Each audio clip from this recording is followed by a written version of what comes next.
Muy bien. Entonces vamos a empezar a trabajar con lo que tiene que ver con la secuencia didáctica, que es un poco lo que va a guiar nuestras planificaciones o cómo planificar en una clase de matemática y vamos a pensar o revisar, digamos, qué consideraciones tenemos que nosotros poner, digamos, en escena para poder elaborarlas, ¿no? En primer lugar, cuando nosotros empezamos a decir, bueno, tenemos que hacer una planificación, tenemos que planificar una clase o tenemos que planificar una unidad o tenemos que planificar para todo el año, lo primero que se nos ocurre es por dónde nosotros vamos a empezar cuando estamos, digamos, en el aula de matemática, ¿sí? Una de las cuestiones más importantes es siempre tratar de recuperar eh, lo que tiene que ver con las concepciones acerca de la matemática y de la enseñanza. Una de las cuestiones muy importantes es que dentro de la planificación están inmersas, digamos, nuestras concepciones. ¿Cómo pienso yo que se tiene que enseñar? ¿Cómo pienso que se tiene que aprender o cómo se aprende, digamos, en la clase de matemática? Eh, ¿Por qué pienso que se tiene que enseñar matemática? ¿Qué tipo de matemática se tiene que enseñar también en la escuela primaria? ¿Cuál es el tipo de trabajo que se tiene que proponer en el aula? ¿No? ¿Cómo se trabaja en la resolución de problemas? Esto de las concepciones es muy importante porque es en realidad lo que va a guiar todo el recorrido o todo el camino de la planificación, ¿no? Eh, la idea es trabajar obviamente en el marco constructivista y en el marco de la teoría de situaciones didácticas con la resolución de problemas. ¿Se acuerdan que hemos hablado bastante en relación a esto? Trabajar con problemas diversos, con problemas variados en relación a qué? A que tengan distintos contextos, que tengan distintos significados y obviamente siempre problemas con sentidos y recuperar lo que nos hablan los cuadernos para el aula, esto de la gestión de la clase, ¿no? ¿Qué tipo de gestión de la clase yo voy a llevar adelante? Y en esto de la gestión de la clase, ¿qué implica? ¿Qué rol va a tomar el docente? ¿Sí? ¿Qué rol va a tomar el estudiante? Y cuáles son los distintos momentos en los que el docente va a funcionar como guía, va a funcionar también, digamos, como para poder validar los conocimientos, como para poder institucionalizar, va a funcionar en términos de elegir los problemas, ¿sí? Va a funcionar para elegir el tipo de problemas, no solamente que van a resolver, sino si los grupos, si van a trabajar en grupos, si van a trabajar solos, si primero van a trabajar con un juego, o sea, todas esas cuestiones están relacionadas con la gestión de la clase. No nos olvidemos que la gestión de la clase está relacionada también con el contrato didáctico que nosotros construimos y en ese sentido siempre revisando cuál es el contrato que nosotros queremos. Si ustedes se acuerdan lo que venimos nosotros trabajando y lo que venimos viendo, siempre trabajamos o tratamos dentro de esta perspectiva que nosotros les proponemos de pensar en un contrato donde no haya una única respuesta, donde haya diversidad de voces en el aula, donde haya también este quehacer matemático, ¿no? Donde haya conjeturas, donde haya validación de los conocimientos, ¿sí? Entonces, bueno, siempre perseguir, digamos, ese tipo de gestión y obviamente relacionado con ese contrato didáctico, ¿sí? Entonces, en esto nosotros nos proponemos que los estudiantes, o sea, ustedes, puedan reconstruir la experiencia en relación a la resolución de problemas para este diseño de las secuencias didácticas, siempre trabajando desde la reflexión de los criterios, porque una de las cuestiones más importantes es esa, o sea, qué criterio yo voy a tomar o cuál es la decisión. Los criterios son los que van a guiar las decisiones para elegir un tipo de actividad u otro, ¿no? Y explicitando o poniendo de manifiesto cuáles son las ideas, las concepciones didácticas, las concepciones pedagógicas que yo tengo del tipo de trabajo en el aula, del tipo de enseñanza, del tipo de aprendizaje, ¿sí? Integrar los conocimientos en relación a la resolución de problemas, que es lo que recién les decía. Relevar también los elementos que promueven un aprendizaje significativo. Recordemos que siempre vamos a pensar en términos de lo que nos decía Ausubel, o sea, ese aprendizaje significativo es lo que nosotros también buscamos, que sea un aprendizaje que sea eh, un aprendizaje perdurable en el tiempo. Para que esto suceda, tenemos que revisar siempre que los conocimientos previos, tenemos que tratar de que esos conocimientos que nosotros vamos a mostrar se relacionen con los conocimientos anteriores, de crear actividades que hagan un puente en el conocimiento previo y el conocimiento nuevo, ¿sí? Y obviamente elaborar una secuencia didáctica considerando el contexto de actuación, que ya les voy a contar de qué se trata, la fundamentación, la selección del contenido a enseñar y la evaluación de la secuencia, ¿sí? Algunas de estas cuestiones nosotros no las vamos a ver durante este cuatrimestre, pero sí forman parte de una secuencia didáctica completa, por eso sí se las vamos a mostrar, porque uno la tiene que tener en cuenta el día que vaya a hacer una planificación, digamos ya en alguna práctica o en alguna residencia, ¿sí? Bueno, en primer lugar vamos a tener que tener estos 4 puntos o estos 4 aspectos en cuenta, ¿sí? Por un lado, el contexto de actuación. Por otro lado, la fundamentación. Por otro lado, los criterios que yo voy a tomar como docente para elegir estas actividades y cómo las voy a secuenciar. Y por último, cómo voy a evaluar esta secuencia que yo estoy proponiendo, ¿sí? Cuando yo hablo del contexto de actuación, estoy pensando en que uno no puede planificar en abstracto, ¿sí? ¿Qué quiere decir? Que yo no puedo agarrar cualquier actividad, cualquier tipo de actividades y pensar que van a funcionar en cualquier escuela, ¿sí? En abstracto quiere decir que todo va a funcionar para todos. Siempre tengo que pensar en situaciones de enseñanza y obviamente de aprendizaje situadas, ¿sí? Entonces, en ese sentido, yo tengo que entender que siempre el aprendizaje, la enseñanza y el aprendizaje están condicionados por un montón de condiciones, condiciones que están relacionadas con el lugar donde yo voy a estar, con la idiosincrasia de ese espacio en el que yo me voy a mover, que puede ser la escuela, que puede ser el pueblo, la ciudad, donde pertenece la escuela, y todas esas cuestiones conviven, digamos, también forman parte, digamos, del aula, ¿no? Es algo que también algunos autores llaman lo que se llama la noósfera, ¿no? O sea, no es solamente el docente, el alumno, el conocimiento, sino todo lo que rodea eso. La escuela donde estoy, ¿sí? La ciudad en la que el pueblo, la ciudad en donde se inserta esa escuela, ¿sí? La provincia a la que pertenece, o sea, todas esas cuestiones también determinan qué va a pasar en ese momento, digamos, o en esa instancia de enseñanza. Entonces, en primer lugar, de nuevo, esta parte nosotros no la vamos a trabajar, pero sí es importante que la conozcan. Cuando yo voy a planificar, tengo que trabajar en conocer cuál es la escuela a la que yo voy a ir a enseñar, o sea, en qué escuela voy a estar. Cuando ustedes ya en tercer o cuarto año vayan a hacer sus prácticas, antes de hacer una planificación, siempre hacen una observación. Porque yo no puedo decir, ay, bueno, hagamos una planificación para cuarto grado. Bueno, pero yo tengo que saber si esa escuela en la que yo voy a ir a hacer o voy a ir a dar este contenido, dónde está ubicada, si es urbana o si es rural, porque son totalmente distintos. Tengo que saber si esa escuela tiene, digamos, grados secuenciados primero, segundo o es plurigrado, ¿sí? Si esa escuela es pública o privada. Está bien que ustedes están en el interior y por ahí uno dice, bueno, no, acá solamente están estas 2 escuelas públicas y nada más, pero ustedes van a tener un título nacional, o sea que pueden ir a dar clases en cualquier lugar de la Argentina, pueden ir a dar clases, no sé, mañana se mudan a Buenos Aires y tienen que pensar en cuál va a ser la idiosincrasia del lugar en el que ustedes van a ir a trabajar. ¿Está bien? Entonces, lo primero es conocer el espacio en el que yo voy a ir a trabajar, el tipo de escuela, si es urbana, rural, público, privada, si es céntrica o periférica, sobre todo en las ciudades un poco más grandes.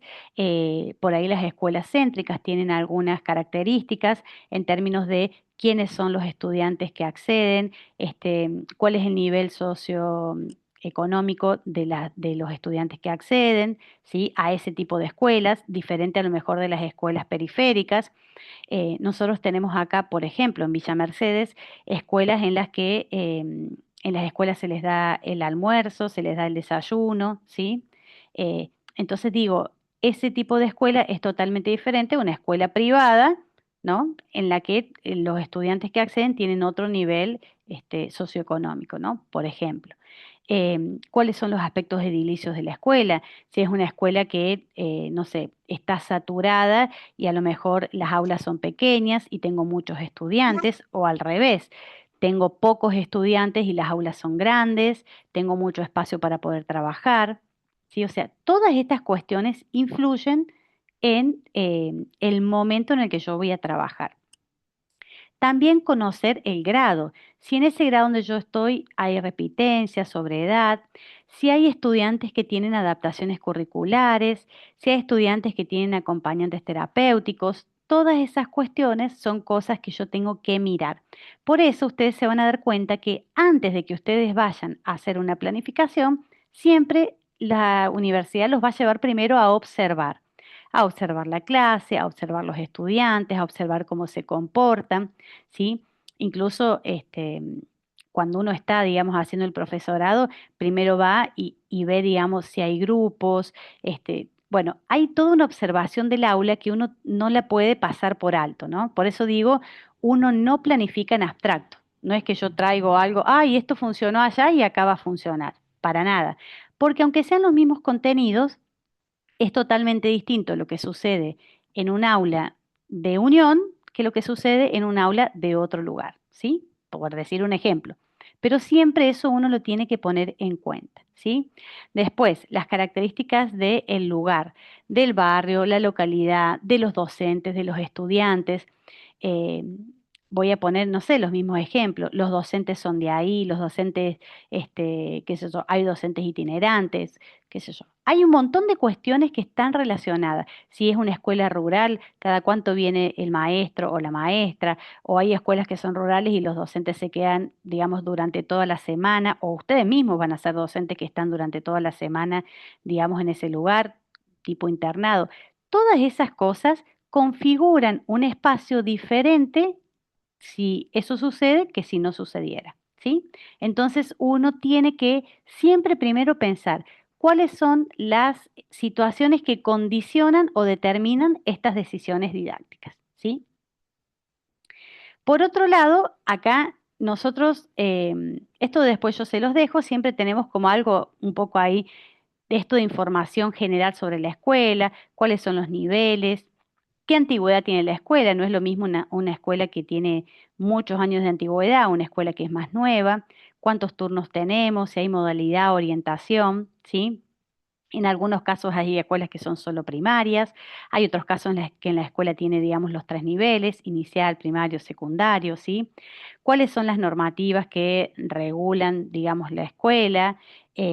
Y después, en particular, el grado, qué cantidad de estudiantes tenemos, si hay existencia de sobriedad, de repetencia. Todas estas cuestiones son cuestiones que uno puede ir y observar en términos, digamos, de la escuela, ¿no?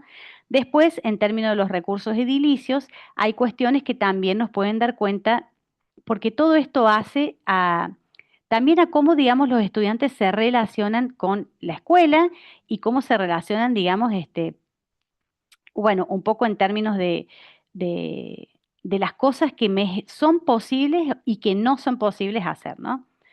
Eh, Saben que yo cuando, en los primeros años que me recibí, empecé a trabajar en una escuela autogestionada en San Luis, que en ese momento eran las primeras, los primeros modelos, digamos, o las primeras escuelas que salían.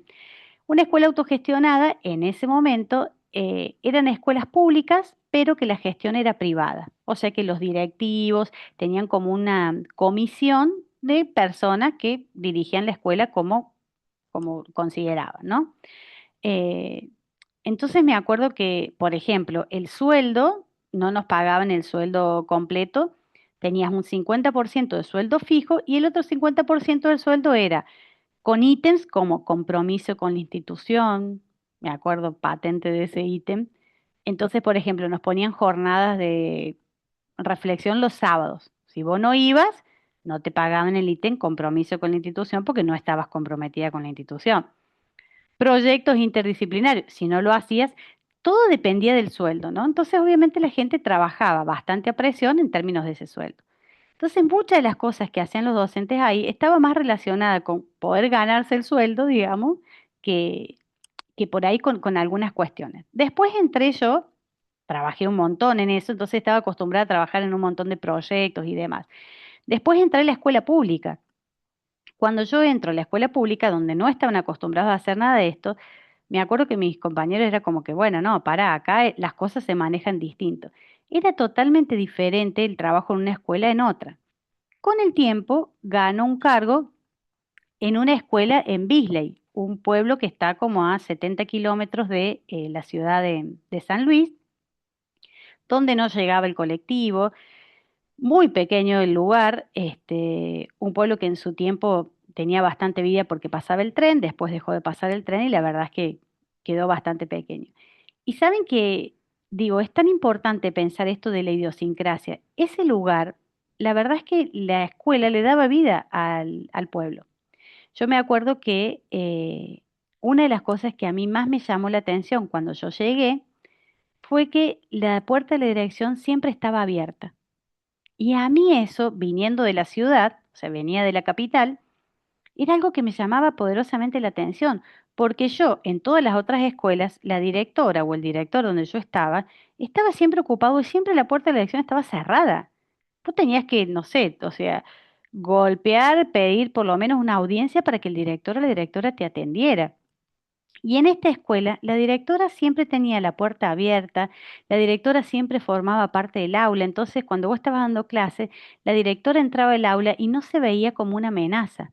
En las otras escuelas donde yo trabajaba, si el director entraba a tu aula, tenías que temblar porque seguramente era para hacer o alguna bajada de línea o algo malo. Entonces, fíjense cómo el lugar, digo, pensando en esto de la idiosincrasia del lugar, te condiciona en términos de un montón de cosas que también están relacionadas con cómo vos vas a manejar tu clase. No sé si logran por ahí entender, por ahí Orne, que está en ejercicio docente, capaz que me pueda comprender un poquito más. Pero digo, o sea, la forma en la que yo me voy a manejar en un lugar o en otro depende un montón también de las decisiones didácticas que yo voy a tomar, ¿sí?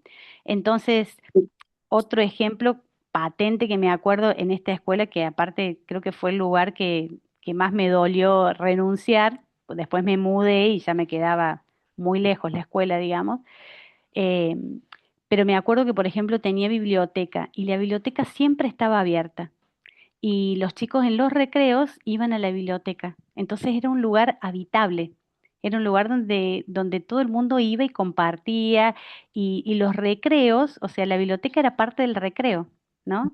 Eh, entonces digo, trabajar con la biblioteca, yo he ido a otras escuelas y he trabajado en otras escuelas donde la biblioteca está cerrada con llave. Para poder acceder a la biblioteca, no, porque se van a robar las cosas, no, porque siempre está como ese miedo, ¿no? Obviamente que digo, trabajar en un lugar más pequeño tiene sus ventajas y desventajas como todo, trabajar en la ciudad tiene sus ventajas y desventajas como todas las cosas, pero digo, esta cuestión de conocer la escuela donde vos vas a trabajar, conocer el grado, conocer cómo se maneja, tiene que ver un montón con las decisiones que vos vas a tomar en términos de lo que vas a hacer, ¿no? Y por eso es tan importante esto de, che, no solo tiene biblioteca, sí o no, tiene laboratorio, sí o no, tiene patio, sí o no, sino cómo ese espacio forma parte de el aula o forma parte del aula, digo, en el sentido que puede ser un lugar habitable para poder, digamos, trabajar en ese espacio. Porque hay lugares donde las bibliotecas existen, pero son inhabitables para los estudiantes, donde el patio existe, pero vos no podés hacer ninguna actividad con los chicos, donde la sala informática existe, pero no hay internet, no se pueden llevar los chicos ahí, no sé si me explico, ¿no? Por ejemplo, en esta escuela de Bisley, que aparte es una escuela que quiero mucho, me acuerdo que los chicos tenían una radio. Bueno, la radio formaba parte de la escuela, formaba parte del pueblo, los chicos la cuidaban, o sea, siempre había algunas actividades relacionadas a eso. eh, entonces digo, todas esas cuestiones hacían que vos podías llevar actividades que pudieran formar parte de todo este edificio, ¿no? aparte el amor que todo el mundo le tenía a la escuela, porque realmente la escuela le daba vida, digamos, a ese lugar. Eh, entonces, trabajar en un lugar o en otro influye un montón también en cómo voy a planificar, qué voy a llevar, qué propuesta voy a hacer para un lugar o para otro, ¿no? Entonces es muy importante conocer el contexto en el que yo voy a estar o el contexto de actuación o qué actividad voy a proponer, ¿sí? No quiere decir que no se puedan proponer cosas cuando hay un director que es un poco más severo que otro, no me malentiendan, pero sí que hay lugares que por ahí te posibilitan mayores cosas que otros, ¿no? O hay espacios que te posibilitan mayores cosas que otros. Y como hablamos la otra vez en términos de los juegos, o sea, por ahí hay cosas que yo puedo hacer cuando tengo pocos estudiantes o muchos estudiantes y hay cosas que no puedo hacer cuando tengo pocos estudiantes o muchos estudiantes, ¿no? Bueno, entonces uno tiene que ir conociendo esos lugares, conociendo los estudiantes, conociendo la escuela, conociendo la idiosincrasia del lugar para poder tener una propuesta situada. Siempre vamos a hablar de propuestas situadas, ¿no? No existen propuestas en abstracto, ¿sí? No es que yo digo, bueno, ahí vamos a planificar esto. De hecho, fíjense que yo estoy dando la misma asignatura para ustedes y para la gente de Justo Darac. Y hay un montón de cosas que son totalmente distintas que estoy trabajando con ustedes y con los chicos de Justo Darac. Y la verdad es que los contenidos son los mismos, pero es una enseñanza situada, digamos, en términos de lo que hago con ustedes y lo que hago con ellos, ¿sí?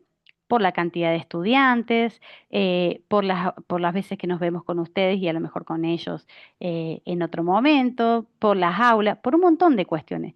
Siempre acuérdense que la enseñanza es situada, ¿sí? O sea, no es en abstracto, es con un otro en un lugar determinado y en un espacio determinado. Y eso uno como docente lo tiene que recuperar y lo tiene que conocer, ¿sí? Eh, bueno, después también, qué cantidad de docentes, de estudiantes, cantidad de secciones o de grados que tienes, cantidad de alumnos que tenés por grado, ¿sí? Si es céntrica o periférica. Esto es como en general, ¿no? Es como para traer un pantallazo, también para que salgan un poco de solamente la escuela que conoces donde vos estás.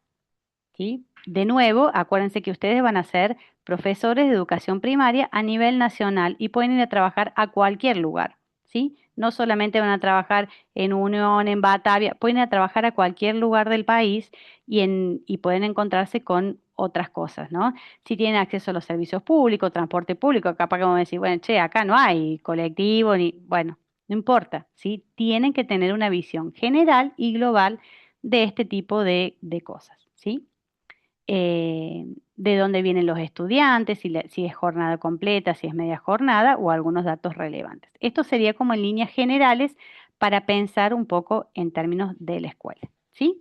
Entonces, por un lado, pensar cuando hablamos del contexto de actuación es a qué escuela voy a trabajar, no pensando en abstracto. Lo que nosotros vamos a hacer en esta asignatura, ¿sí? En la 2 sí ya vamos a trabajar algo más situado. En esta asignatura vamos a hacer algo más general, ¿sí? O sea que esta parte del contexto no la vamos a trabajar en profundidad, sí vamos a trabajar una secuencia pensando a partir de esto, ¿no? O sea, cuando yo voy a pensar en trabajar una secuencia, lo primero que voy a hacer es pensar en una fundamentación, ¿sí? Básicamente, ¿qué es la fundamentación de una secuencia? Sí, tiene que ver con esto. ¿Están ahí? ¿Qué ven? Sí, profe. Bueno, quiero que me cuenten Sí, ustedes estamos acá. qué ven ahí. Es un hombre en un cuadro. Ok, Un futbolista en un cuadro. ok. Sí, es un cuadro. Un cuadro, un hombre en un cuadro, un futbolista en un cuadro. ¿Qué más? Está con una pelota, agachado. Ok, Mamá,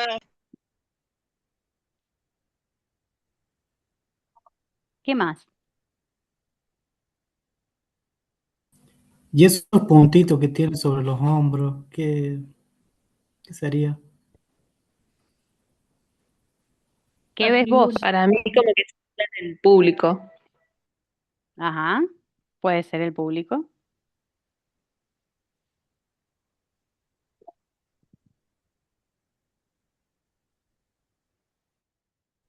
¿Qué más?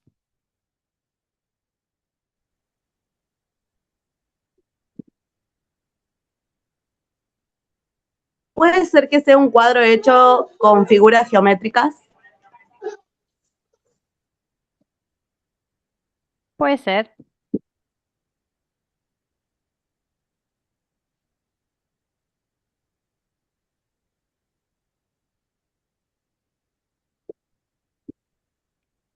¿Alguien más ve otra cosa?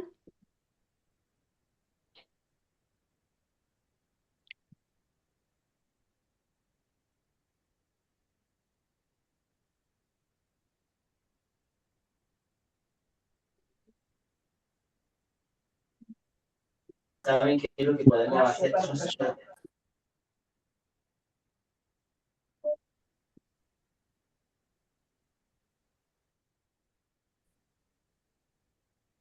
¿Qué me dicen de esto?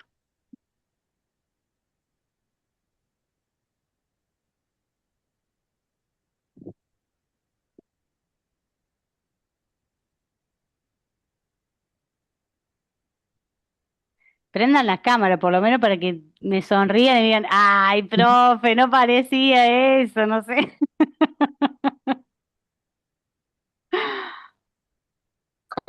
La gallina piensa que la pelota es un huevo.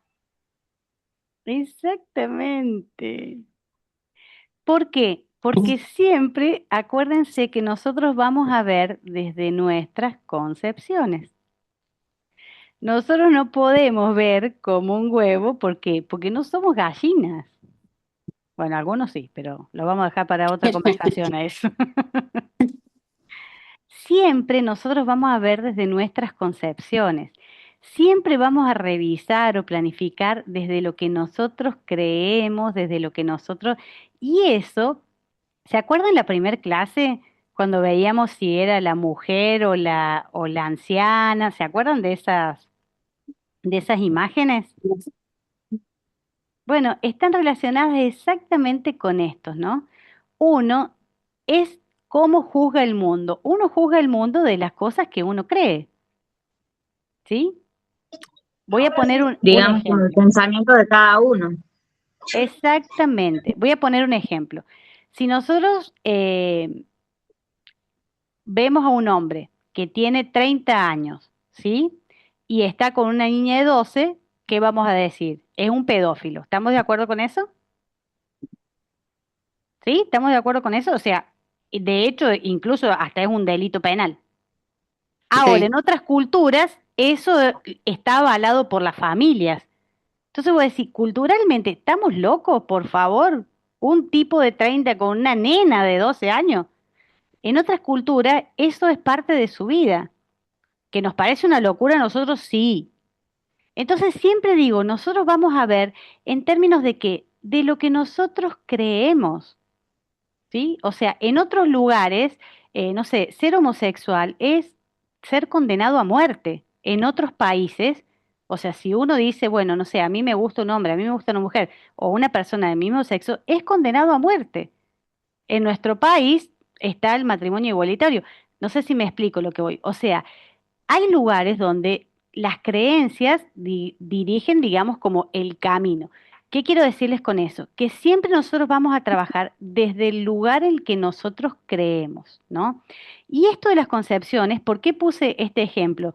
Porque vos no ves lo que hay exactamente, sino que vas a ver desde el modelo mental que vos tengas. Y ese modelo mental, ¿con qué está relacionado? Con las cosas que vos crees, con lo que vos crees de cómo se enseña. Por eso, no sé si ustedes se acuerdan que el primer trabajo fue eso de qué es la matemática para vos, cómo crees que se enseña, cómo crees que se aprende, ¿se acuerdan? Ese trabajito inicial que hicimos, porque por más que vos estudies, las creencias son lo que va a dirigir o digitar lo que vos después hagas en el aula, ¿sí? Si yo creo que la matemática es una herramienta para la vida, y bueno, solamente voy a enseñar cosas que sirvan para la vida cotidiana, ¿sí? Bueno, entonces voy a enseñar solamente suma, resta, no voy a enseñar, no sé, la belleza de la geometría, porque eso no es algo que sirve para, ¿no? Digo, la creencia digita lo que yo voy a estar. ¿Y qué tiene que ver esto con la fundamentación? Todo, ¿sí? Porque en realidad nosotros vemos el mundo y actuamos desde nuestras concepciones. Esto, desde qué crees vos que es la matemática, por qué hay que enseñar la matemática en la escuela primaria, ¿sí? Si vos crees que, esto de geometría, ¿para qué les enseñamos geometría esto? ¿Qué va a pasar? Geometría va a ser la última unidad de tu programa. ¿Para qué les enseñamos estadística a los pibes en la primaria? Estadística va a ser la última unidad del que no lo va a terminar dando nunca. ¿Se entiende? ¿Qué tipo de matemática enseñar? No, no, sí, números y operaciones sí. Entonces, ¿qué va a pasar? Lo único que vas a enseñar en todo el año va a ser números y operaciones. ¿Cómo se debe enseñar? ¿Cómo se aprende? ¿Qué, cuándo y cómo evaluar? Todas esas concepciones son las que van a terminar digitando o guiando nuestras planificaciones, ¿sí? Más allá de lo que vos escribas, ojo, más allá, vos podés tener un plan precioso, bonito, divino, pero después es lo que termina, lo que terminamos llevando, ¿sí? Entonces, la fundamentación tiene que ver con esto, ¿no? Lo que yo escribo es la puntita del iceberg. Lo que yo creo es lo que está debajo. O sea, esta postura docente que tiene que ver con lo epistemológico, con lo psicológico, con lo didáctico y lo pedagógico, ¿no? Con todas esas creencias que están puestas en escena, más allá de lo que yo diga o lo que yo escriba, ¿sí? En un plan, más allá de lo que yo diga, y es un poco lo que yo les decía. Si yo planifico, bueno, sí, tenemos un punto de vista constructivista, porque es importante que creemos en el aprendizaje significativo. Si yo escribo eso y después las actividades, no hay una sola actividad donde yo recupere los conocimientos previos, ¿qué está pasando? Estoy escribiendo bonito arriba del iceberg, pero debajo en realidad no creo eso, entonces no lo pongo en escena. ¿Se entiende? Yo puedo escribir muy bonito, la planificación la puedo escribir, la fundamentación la puedo escribir precioso. Ahora, las actividades, todo tiene que tener una coherencia, ¿sí? Lo que está debajo es si eso es coherente con lo que yo estoy haciendo, ¿sí? Bien, entonces, la secuenciación de actividades va a tener que ver con este sentido que nosotros tenemos que darle a la organización de la clase, a la intervención docente y al tipo de actividades para trabajar en el aula, ¿sí? Estas tres cosas son muy importantes que nosotros ya las hemos recuperado. ¿Qué es una secuencia didáctica? Primera pregunta. Es un conjunto de clases o actividades relacionadas unas con otras, ¿sí? En estas actividades lo que se busca es que haya aprendizaje significativo. Cuando hablamos de aprendizaje significativo es desde el punto de vista del aprendizaje al que nos refería David Ausubel, ¿sí? Que es un aprendizaje en el que los conocimientos o los contenidos se relacionen con los saberes previos, ¿sí? Entonces ese trabajito de relacionar los saberes previos con los nuevos conocimientos es algo que queremos hacer, ¿sí? El tipo de actividades tienen que ser articuladas y no aisladas. ¿Se acuerdan cuando trabajamos el juego de la pulga? ¿Se acuerdan? Que nosotros primero hicimos un trabajito y después todas las actividades iban unas relacionadas con otras, ¿sí?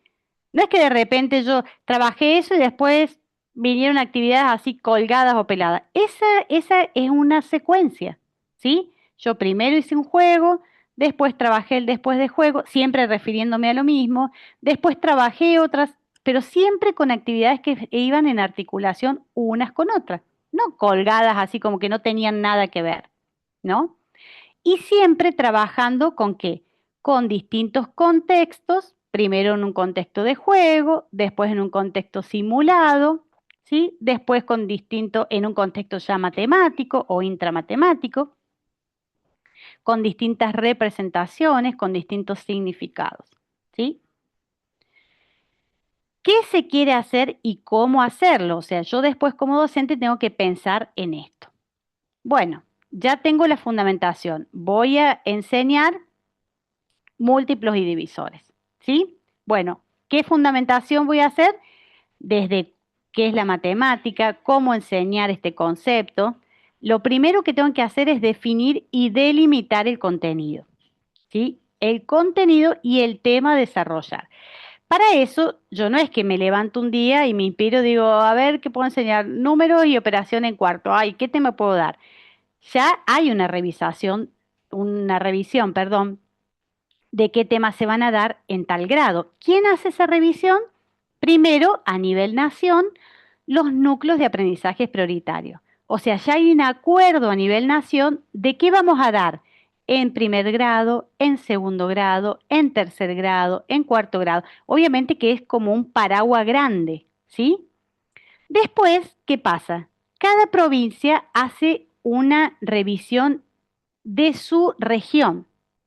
Esa revisión de su región se hace con qué? Con los diseños curriculares. O sea que yo tengo el paraguas grande, que son los núcleos de aprendizaje prioritario, un paraguas más chiquito relacionado a todo lo que tiene que ver con lo provincial, que tiene que ver con el diseño curricular, y después hay algo más pequeño que está relacionado con la escuela. ¿Saben qué es eso?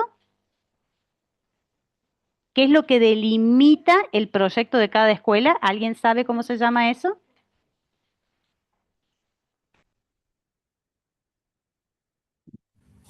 Institucional, profe. El proyecto educativo institucional, el famoso PEI. Exactamente, porque no es lo mismo, de nuevo, si yo estoy trabajando en la escuela rural, tiene un proyecto, cada escuela tiene un proyecto individual, ¿no? Entonces yo tengo que ir en línea con los núcleos de aprendizaje prioritario a nivel nación, con los diseños curriculares a nivel provincial y después con el proyecto educativo institucional. No es que yo me Profe, descuelgo y hago lo que quiera, sí. este proyecto que usted dice educativo institucional es el Sí, que preparan los directivos para concursar. exactamente. Cada Ah, directivo prepara un proyecto que es como la línea que van a seguir mientras ellos sean directivos, ¿sí? Entonces dicen, bueno, voy a poner un ejemplo inventado, pero en realidad es esto, ¿no? Mira, en nuestra escuela vamos a tener un proyecto de huerta, ¿sí? Y vamos a trabajar con el medio ambiente, o sea, estoy diciendo como líneas generales. Entonces, todo lo que nosotros vayamos a hacer, porque resulta que nuestra escuela está en el medio de esta zona rural y los estudiantes vienen de distintos lugares de... Ese es un proyecto único. No tiene nada que ver con la escuela que está acá en San Luis Capital, que está en pleno centro de San Luis. ¿Me entendés? Entonces, cada escuela tiene un proyecto único. Por eso es lo que yo les decía, vos tenés que conocer cuál es la escuela a la que vas a ir a trabajar. No es lo mismo la escuela que tiene un solo nivel a la escuela que tiene 3 niveles. No es lo mismo la escuela que está en pleno centro de una ciudad a la escuela que está, no solo porque sea campo, no voy a decir campo, no es rural, urbana, no es solo por eso, porque pueden haber dos escuelas que están en la ciudad que tengan proyectos educativos diferentes. Entonces vos tenés que pensar cuál es y conocer cuál es el proyecto educativo de cada escuela. Eso es re importante, ¿sí? Pero siempre uno tiene que conocer cuál es el proyecto educativo de la escuela. Y después vos haces una planificación para el grado con el que vos vas a estar. Por eso es importante, vos vas a tener, sos maestro de 2 grados, de 2 tercer grados. La planificación en uno tenés 5 chicos con adaptaciones curriculares y 2 acompañantes terapéuticos. Y en otro no. Entonces no es la misma planificación. No es que vos sacás la de tercera A y lo ponés en tercero B y funciona igual. No, tenés que hacer cosas diferentes. ¿Me explico? Tenés la misma cantidad de estudiantes, la misma escuela, pero la planificación de un grado es diferente a la de otra porque son distintos grupos, porque son distintos. Habrá cosas que funcionen de manera similar, pero siempre tenés que pensar en una enseñanza situada, ¿sí? Trabajar con eso. Entonces, primero delimito el contenido, los temas a desarrollar para esto. Después, los conocimientos previos. Che, yo quiero dar divisibilidad. ¿Qué necesitan ellos para poder desarrollar eso? Resulta que voy a dar divisibilidad y los chicos, faltó el año pasado toda la maestra del año y no saben multiplicar. ¿Puedo dar divisibilidad? No. ¿Cuál es el conocimiento previo necesario para que estos estudiantes puedan adquirir este otro conocimiento? Yo tengo que saber cuál es el conocimiento previo. Fíjense que eso va en línea con ¿qué? Con el aprendizaje significativo. Yo tengo que saber cuál es el conocimiento previo que necesitan para poder construir el nuevo. Después, definir cuáles son los objetivos y los propósitos de enseñanza, ¿sí? Ya vamos a ver la diferencia, que no es lo mismo objetivo y propósito. Después, pensar en que haya una coherencia entre los objetivos y las actividades propuestas. Siempre que yo vaya a proponer actividades, que haya diversidad de situaciones, que eso lo hemos trabajado, que haya situaciones donde haya acción, formulación y validación, ¿sí? No puedo poner siempre actividades de acción, resuelva una con flecha, haga. Tengo que trabajar, como nos decía Brousseau, en estas tres: acción, formulación y validación, ¿sí? Establecer cuál va a ser el criterio de evaluación, que esto del criterio de evaluación también va en línea con el contrato didáctico. Yo tengo que tener una evaluación clara. Y utilizar los recursos que sean pertinentes, los recursos pertinentes.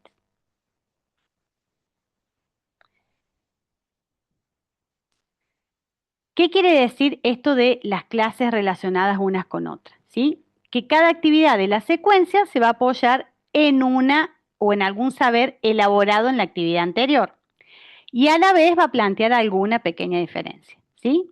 Vamos a hacer un trabajo articulado en clases sucesivas sobre un mismo contenido, o sea, que haya un hilo conductor y que posibilite al estudiante oportunidades de acercarse a la noción para que afiancen lo aprendido o descubran nuevas relaciones, ¿sí? Esto no pueden ser las actividades que no tengan nada que ver con nada o colgadas, ¿sí?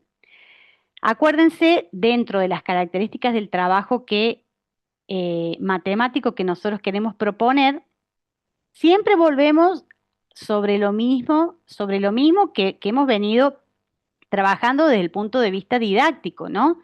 Trabajar en variedad de contextos, en variedad de problemas y con variedad de significados.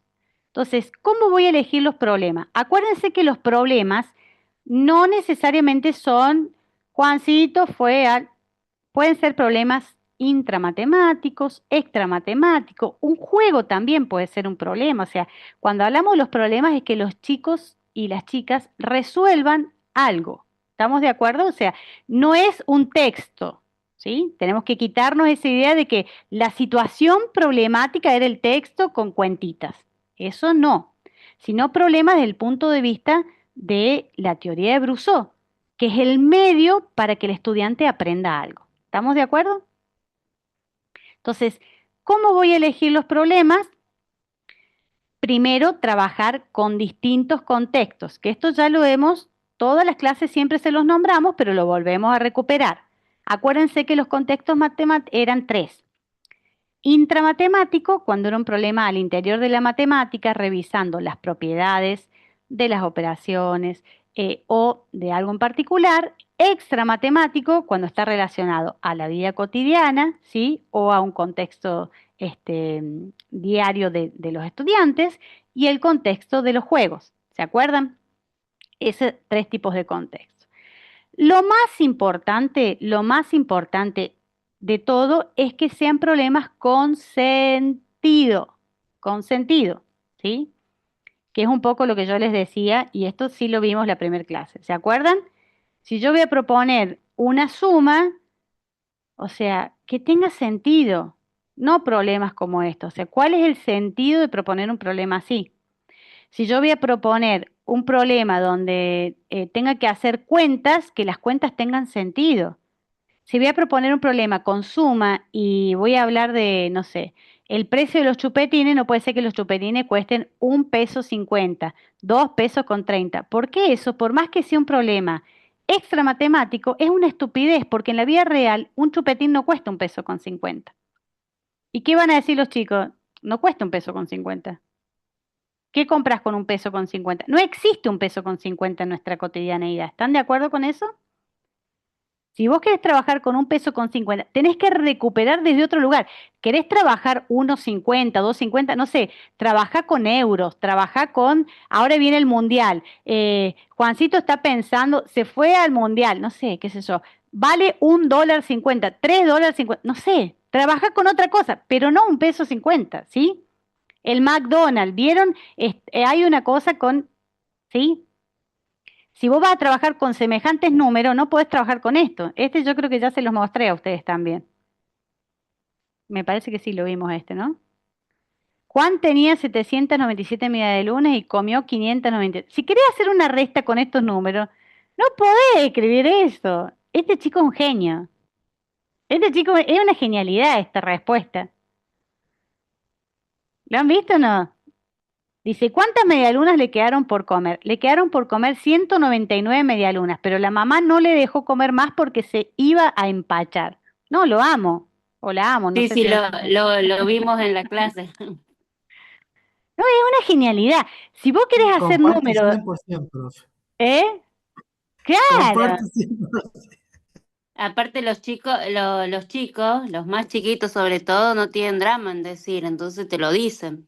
No, no, Te pero dicen digo, lo si que vos querés piensan. hacer la cuenta de 800 menos 600, qué sé yo, poné otro contexto, porque es una estupidez, nadie come esa cantidad, o sea, digo, es muy chistoso. Bueno, esperen que miren, yo les voy a mostrar uno que yo me acuerdo de una clase en mis primeros años que daba didáctica de la matemática y, ay, sí, no, espectacular, un grupo espectacular, después acá hacemos observaciones con los chicos que están en la práctica, y voy a una observación de clase y un estudiante pone este problema.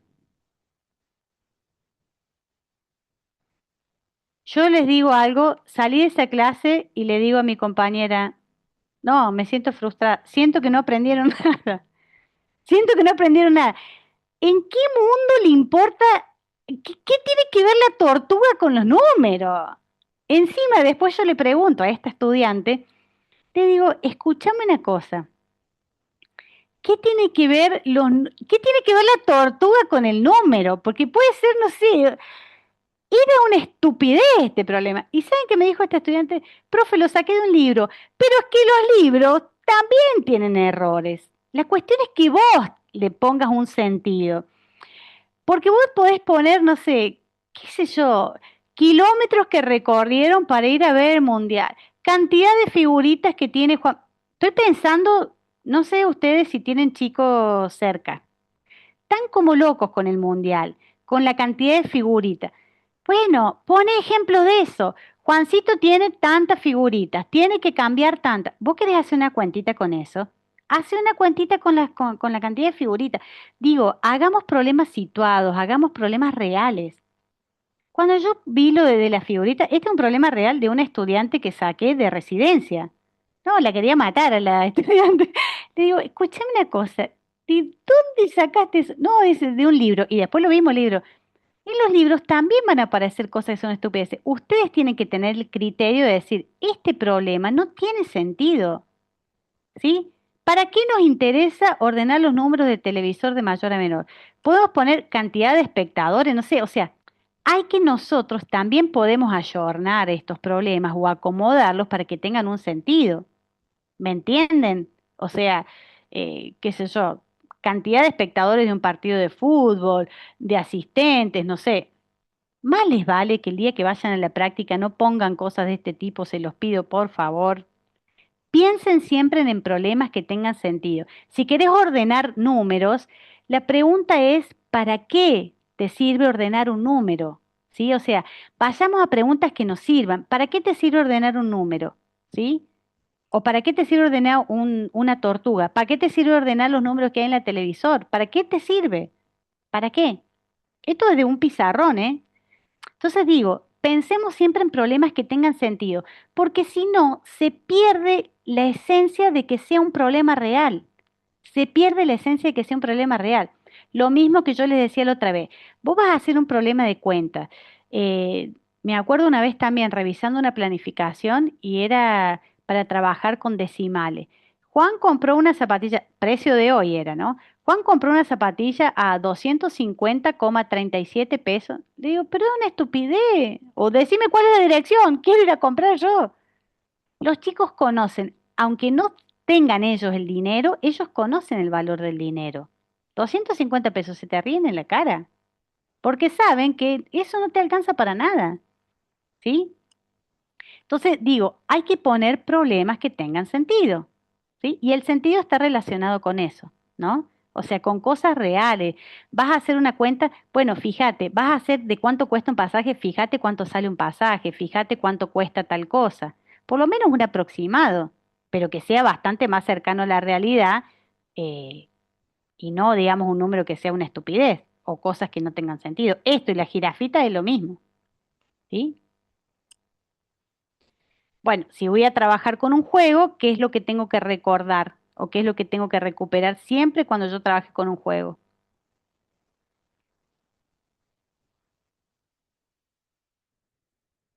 Pregunta de parcial. ¿Qué tengo que hacer cuando yo trabajo con un juego? Recuperar los saberes. Exactamente. Acuérdense que el juego no es solo para que los chicos no se aburran. Siempre el juego, obviamente que tiene una dinámica donde los estudiantes se liberan y juegan y demás, pero después tengo que recuperar esos saberes con el después del juego, con partidas simuladas, ¿sí? Después con situaciones que evoquen lo que yo trabajé en el juego, ¿sí? Con nuevas partidas, con otras reglas del juego, siempre el después del juego, siempre, ¿sí? Otra de las cuestiones para trabajar es trabajar con distintas representaciones y en variedad de actividades respecto del mismo contenido. Por ejemplo, si yo voy a trabajar con fracciones, ¿sí? Puedo trabajar con un problema. Acá hay un problema donde tengo barritas de chocolate y uno come un pedazo, el otro le da medio chocolate, ¿quién puede tener razón o no? Por ejemplo, puede ser un problema escrito y después que yo pueda resolver, ¿sí? Puedo trabajar con la parte gráfica, o sea, siempre en esto de trabajar distintas representaciones, trabajar con lo gráfico, trabajar con la parte escrita, ¿sí? Siempre trabajar con distintas representaciones también, ¿sí? Fíjense que esto es trabajo en distintas representaciones, ¿sí? Todas estas son distintas representaciones para trabajar el mismo contenido, para trabajar el mismo contenido, ¿sí? Eh, Trabajar en situaciones donde esté la validación. Bueno, acá, fíjense, acá me dice, escribe qué fracción está sombreada. Ahí estoy trabajando en una situación de acción. Este es otro ejemplo. Reunite con un compañero, compara los procedimientos, qué tienen en común, en qué se diferencia, usaron dibujo, qué tuvieron en cuenta para hacerlo. ¿Es cierto que se puede responder? ¿Qué tipo de situación sería? A la luz de la teoría de Brousseau, ¿qué tipo de situación sería esta actividad?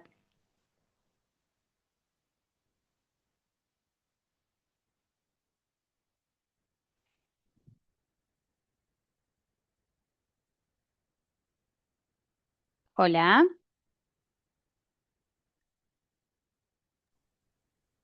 Se fueron, me parece. Profe, como que se le corta. Bueno, ¿qué tipo de situación sería? Voy a apagar la cámara por las dudas. Puede ser que ande mal internet. ¿Qué tipo de situación sería esta actividad que aparece acá? A la luz de la teoría de Brousseau. Sería de acción, profe, ¿no? ¿Podría ser de validación, profe? Fíjense, la situación de acción es cuando yo pongo en juego los conocimientos previos y resuelvo, ¿sí? La situación de formulación, ¿sí? Es cuando yo hago esto que están haciendo acá. Cuando yo Claro, formulo con un porque otro, sí, hacen el intercambio entre ellos de las posibles cosas. exactamente. Fíjense, este es un clásico ejemplo de una situación de formulación. Si tuvieron en cuenta, qué tienen en común, en qué se diferencian, ¿sí? Yo hago ese trabajito con un otro. Encima dice, reunite con un compañero y compara los procedimientos que vos utilizaste con el otro. Me reúno con el otro, reviso lo mío, reviso lo del otro. ¿Se puede usar esta actividad o no? ¿En qué casos se usaron o no? Registren por lo menos 2 ejemplos. Esta es una situación de formulación, ¿sí? Distinto de esta. Escribe qué fracción está sombreada en cada caso. Acá no me piden que formule nada, acá directamente haga. Siempre la situación de acción es haga, ¿sí? O sea, si uno lo quiere pensar en términos de un verbo, digamos, ¿no? La situación de acción siempre es haga. Resuelve, siempre es haga. Acá yo no tengo que justificar, no tengo que hacer nada, solamente tengo que resolver con lo que yo sé.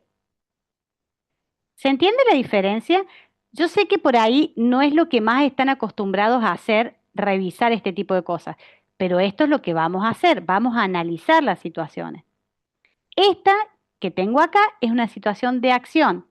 Escribe qué fracción está sombreada.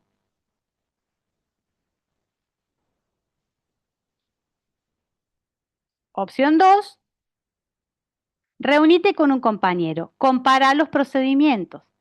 ¿Qué tienen en común? ¿En qué se diferencian?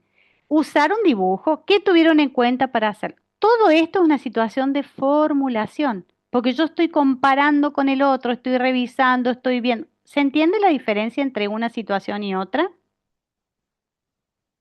Sí, profe. ¿Sí? Sí, profe. Bueno. Y esta, fíjense, esta es raya entre formulación y validación. Dice, ¿vale o no vale? Vos acá tenés que decidir si es verdadero o falso. Esta es validación. Si tomo esto, tenés que explicar por qué, si es verdadera o no. No es solo el verdadero, falso, pelado. Tenés que explicar. Si tomo una parte de 2, un medio. Si tomo 2 parte de 2, la mitad de un cuarto, un medio. Vos tenés que explicar por qué. Esta es una situación de validación. Después uno puede poner, es un tipo de situación de validación, ¿sí? Los verdaderos o falsos, cuando se justifican, perdón, son súper ricos, son súper ricos. De hecho, acá no es verdadero o falso. Vos tenés que indicar si esto vale o no vale y por qué. ¿Por qué decís que sí vale o por qué decís que no vale? ¿Sí? De nuevo, esta actividad yo la traigo como un ejemplo, pero no es que está colgada de la nada, está dentro de una secuencia. Se las traigo como ejemplo para que ustedes puedan visualizarla o revisarla. ¿Estamos de acuerdo? Profe, Sí, ¿y de qué depende, por ejemplo, definir cada actividad? de vos. Pero, por ejemplo, si está en una clase normal o si está en una evaluación, Bueno, lo ideal ¿se entiende sería, lo que quiero decir? sí, lo ideal sería que en una clase vos tengas las 3 situaciones, que tengas, por eso es lo que Bruso decía, vos lo que tenés que hacer es proponer variedad. Podés proponer situaciones de acción. Después, lo ideal es pensar en una situación de formulación y en una situación de validación. Claro, ahí donde decía también con respecto a lo que usted dice de Bruso, y como usted también estaba diciendo, que todas esas situaciones tienen que estar en la clase y por eso se atraviesa el constructivismo, digamos. Así se va Exact- formando. exactamente. ¿De qué depende? Depende de la elección que hace el docente. Si vos elegís todas situaciones de acción, es pobre tu clase. Para que una clase sea enriquecida y tenga como esa secuenciación, tenés que elegir esta variedad de situaciones. Acción, formulación, validación. Con variedad Por de ejemplo, profe, contextos. Sí, de una actividad, ¿se puede trabajar las tres juntas? Por ejemplo, de saltar de la acción a la formulación. las 3 juntas en la misma actividad es muy difícil, pero sí Es podés, durante la claro, clase es de durante la matemáticas. clase con Sí. distintas actividades, pero tiene que tener un hilo conductor, sí, claro que sí, Listo. ¿sí? Hay momentos en los que van a accionar, después van a formular y después van a validar, ¿no? A veces la formulación y la validación se puede hacer como en una misma actividad, pero en una sola actividad las tres juntas no se hacen. Profe, y ahí en esa actividad que está en la pantalla también podría ser de formulación, ¿o no? Porque dice explicar el por qué. Exactamente. Por eso digo, esta puede ser Ujú. formulación y validación juntas, Sí, exacto. ¿sí? Claro, porque justifica y el otro porque explica. Exactamente. Esta sí Ujú. puede ser las dos. ¿Estamos? Sí, profe. Bien. En síntesis, que acá es un poco lo que es lo que preguntaron recién, frente a las actividades que yo voy a seleccionar, tengo que considerar esta dimensión de análisis para decir en qué medida esa colección de actividades que yo voy a elegir, porque las eligen ustedes como docentes, ¿sí? Primero, lo que les acabo de decir, tenemos que tener un hilo conductor, ¿sí? Y tiene que tener variedad de contextos. No es que vos en la clase o en la secuencia vas a tener todos. No es que vas a tener juegos en todo, intramatemático en todo, extramatemático en todo, pero no puede ser solo intramatemático, solo extramatemático, solo juego. ¿Me entienden? Tiene que haber variedad, ¿sí? Acá dice variedad de significados. Por ejemplo, si yo voy a trabajar la multiplicación, no puedo trabajar solo la proporcionalidad, solo la combinatoria. Bueno, en algunos casos hay mayor variedad de significados de acuerdo a lo que yo estoy estudiando, ¿sí? Variedad de representaciones.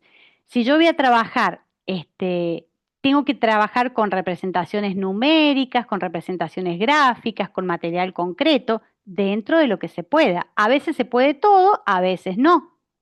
Pero siempre pensando en esto de la variedad. Variedad de situaciones siempre que se pueda. Acción, formulación.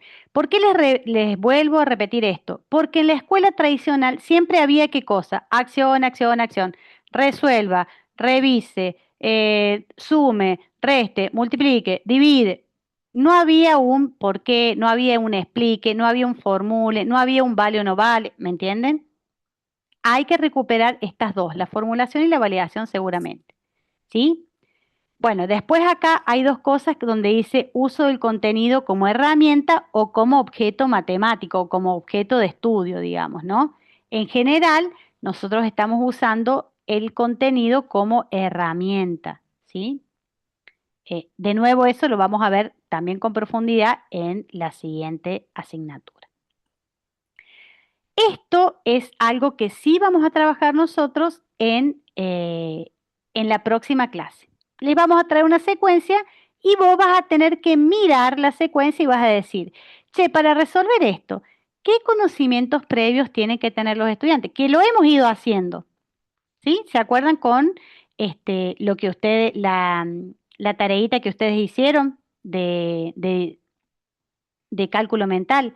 ¿Qué conocimientos previos tienen que tener los estudiantes? ¿Qué posibles procedimientos podrían realizar los estudiantes, los alumnos? ¿Qué modalidad de organización en cada momento sería apropiado? Eso tiene que ver con la gestión de la clase. Tienen que trabajar en grupos, tienen que trabajar solos. Son decisiones del docente. ¿Qué obstáculos pueden llegar a tener los estudiantes ante determinada actividad? Esto de los obstáculos está relacionado con ¿qué? Con los posibles Errores. procedimientos con Ujú. errores, exactamente. Sí. ¿Y cómo podría intervenir? ¿Qué puedo proponer yo? ¿Cuál puede ser la variable didáctica para esos errores? ¿Sí? Ujú. ¿Y qué preguntas podría realizar para profundizar y evaluar el aprendizaje? Cuando hablo de preguntas, recuerden siempre que hablamos acá de intervención docente y la intervención no es, a ver, lee de nuevo la consigna, no se entendió, no sabe sumar. No, la intervención siempre es una pregunta en términos de lo que nos decía Mabel Rodríguez, que devuelva el problema al estudiante. ¿Se acuerdan que Mabel Rodríguez nos hablaba de la devolución del problema? ¿Sí? Que es hacer una pregunta que lo vuelva a hacer pensar sobre eso que no está pudiendo o resolver o que refuerce, digamos, también ese conocimiento que el estudiante está llevando adelante, ¿sí? Ujú. Eso es el análisis didáctico que nosotros vamos a hacer, ¿sí? Bien. Dentro de las actividades o los aspectos que deben reflejarse en las actividades de la secuencia, ¿sí? Cada secuencia tiene que contener, cada secuencia didáctica. Y acá está esta diferencia. Ustedes después lo van a ver. No me voy a poner en finita porque yo sé que ustedes todavía no han visto práctica 3, pero sí se los voy a explicar porque no es algo tan complejo. Los propósitos son como qué intenta o qué intención tiene el docente que sus estudiantes logren. Y los objetivos son las metas que se pretende que los estudiantes alcancen, ¿sí? Alguno de estos tiene que estar en la secuencia. Como ustedes no saben escribir esas cosas, porque hay toda una escritura en términos de infinitivo y demás, ¿cómo hacemos para escribir esto? Vamos a la gente que sabe. O sea, ¿qué hacemos? Vamos a los cuadernos para el aula y recuperamos desde ahí cómo se escriben los objetivos, cómo se escriben los propósitos. Vamos a el libro que yo les dejé, el Notas para la Enseñanza, y recuperamos cómo se escriben los propósitos, cómo se escriben los objetivos. Chicos, escribir los objetivos y los propósitos de una secuencia son las cosas más difíciles de hacer. No se pongan mal porque a todos nos ha costado un montón. Pero para eso hay que ir y ver cómo se escriben. Vayamos a donde están escritos, a los cuadernos para el aula y al libro Notas para la Enseñanza, entonces uno va a poder ver cómo está eso, ¿sí?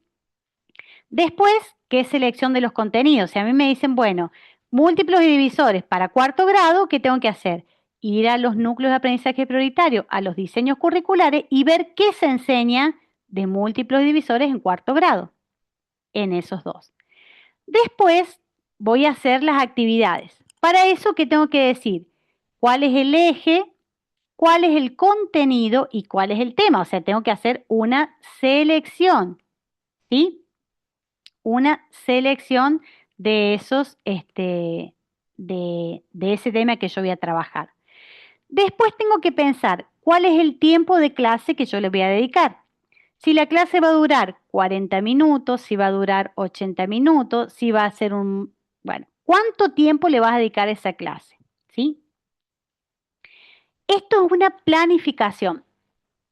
¿Ustedes les gusta viajar? ¿Les gusta viajar? ¿Saben viajar? Sí. ¿Qué hacen para viajar ustedes? ¿Qué hacen para viajar? Cuando van a viajar, ¿qué hacen? Hacemos como una planificación de nuestro viaje. Claro, ¿qué decir? Bueno, no sé, nos vamos a la costa, qué sé yo, no sé. A algún lado lejos, vayamos a un lado lejos, porque para ir cerca estamos. Nos vamos a Mar del Plata. Uy, qué lindo. Hace 1000 años que no me voy a Mar del Plata. ¿Qué haces cuando vas? Preparamos el bolso, Primero prepará el bolso. Che, ¿a dónde vamos? A Bariloche. Un frío acomodamos el tremendo. vehículo o compramos pasaje, Si te vas en colectivo, vemos dónde tienes que queremos. saber a dónde vas. Claro, ¿Cuánto sale? destino. ¿Cuánto te va a costar? ¿A qué hora sale? ¿Estamos de acuerdo? Después tenés que saber a dónde vas. Si vos vas a ir al norte en pleno verano, llévate toda musculosa porque hace 45.000 millones de grados de calor. Llévate 35.000 litros de repelente, ¿me entendés? No es lo mismo que si vos vas al sur en invierno porque hace 35 grados bajo cero. Yo siempre planifico qué es lo que va a hacer. Bueno, acá pasa lo mismo. Resulta que yo me fui al norte y, bueno, vino una ola polar y toda la Argentina está con frío. Ay, no me llevé ni una camperita. Bueno, me compraré algo. Yo planifico. Después, cuando llego, hay otra cosa. Cuando yo voy a salir en auto, ¿qué hago? Y bueno, primero cargo nafta. No es que salgo, uy, en el medio hay, ¿habrá una estación de servicio acá? No, vos planificás. Acá pasa lo mismo. La planificación es como una orientación. Después la clase no siempre pasa tal cual vos lo planificaste, pero es una guía que te orienta, ¿sí? Es una guía que te orienta. Después vos vas escribiendo. Esto es como un libro ¿no? O sea, bueno, el docente va a decir tal cosa, va a hacer tal cosa. Acá donde dice mencionar de forma general cómo se va a desarrollar el contenido es cómo vas a abrir la clase, qué es lo que vas a hacer, vas como narrando qué es lo que vas a hacer, vas delineando las actividades, cuáles son los recursos que vas a usar. Vas a usar el pizarrón, vas a usar un PowerPoint, vos tenés que decir qué recursos vas a usar el patio, vas a usar un juego, vas a usar no sé, qué recurso vas a usar. ¿Cuáles son los momentos de la clase? Que ahora vamos a ver cuáles son. Hay 3 momentos de la clase, siempre: apertura, desarrollo y cierre. ¿Sí? Y después, ¿qué tipo de evaluación vas a tener? Y los momentos en los que vas a tener la evaluación. ¿Sí? Y dentro de la planificación, ¿cuál es la bibliografía que vos usaste? Si vos usaste recursos web, si sacaste de un libro, si usaste la inteligencia artificial, todo eso tiene que estar referido en la planificación. ¿Sí? Los momentos de la clase son 3. La apertura, que es como el momento en el que vos abrís la clase, donde recuperás los conocimientos previos y las concepciones.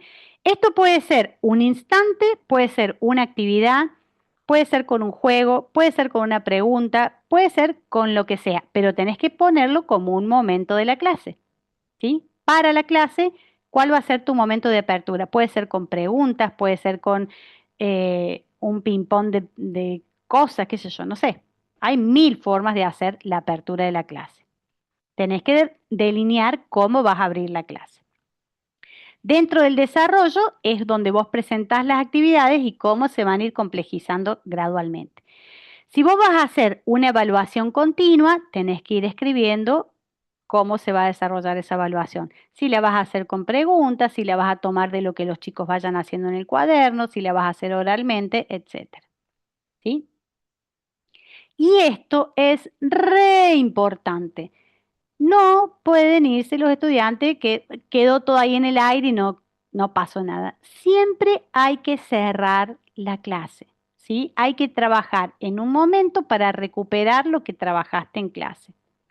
Si es posible, se institucionaliza todo ese conocimiento que estuviste trabajando, y si todavía quedó ahí a medias, por lo menos cerrás la clase y con eso que cerraste la clase, abrís la nueva clase. Por ejemplo, si todavía quedó algo ahí, cerrás la clase y con eso es la apertura de la nueva clase, digamos, ¿no? Pero siempre cerrás la clase, no queda todo en el aire y los chicos se fueron y no sabemos ni qué terminamos de trabajar ni nada. ¿Está bien? Es muy importante eso. Y les digo por experiencia personal, lo más difícil es trabajar en esto de la gestión del tiempo. Por eso es muy importante que vos consideres cuánto tiempo te va a demorar, cuánto tiempo va a demorar este trabajo que vos vas a hacer con los estudiantes, cuánto les va a llevar resolver esto, cuánto les va a llevar resolver las actividades, cuánto te va a llevar recuperar eso, ¿sí? Para que el cierre de la clase o la gestión de la clase pueda terminar con un cierre, digamos, donde vos puedas recuperar lo que se estuvo trabajando durante toda la clase, ¿sí? Entonces, estos 3 momentos en cada clase, la apertura, el desarrollo y el cierre, tiene que estar. Y si no llegaron a hacer todas las actividades, es importante que vos, con lo que tuvieron, recuperes eso y cierres la clase. Ya sea dejando alguna actividad para la casa, ya sea dejando alguna pregunta para que piense y con esa pregunta vos después arrancás la clase, o algo que tengan que pensar, que tengan que investigar, lo que fuera, y vos después con eso recuperás, o institucionalizando, si es que es posible, de acuerdo a lo que vos hayas estado trabajando. Pero siempre cierren la clase y después ese contenido te sirve, digamos, para conocimiento previo o apertura de la nueva clase en el momento en el que vos vas a estar. Y acá voy a traer una idea que es la idea de Michel Artic, esto de la ingeniería didáctica. Después de que pasó la clase, vos tenés que hacer un análisis y una reflexión, ¿sí? Tenés que volver a revisar esa planificación, ¿sí? ¿Para qué? Bueno, para que vos puedas dar sentido a esas nociones pedagógicas que pusiste en escena.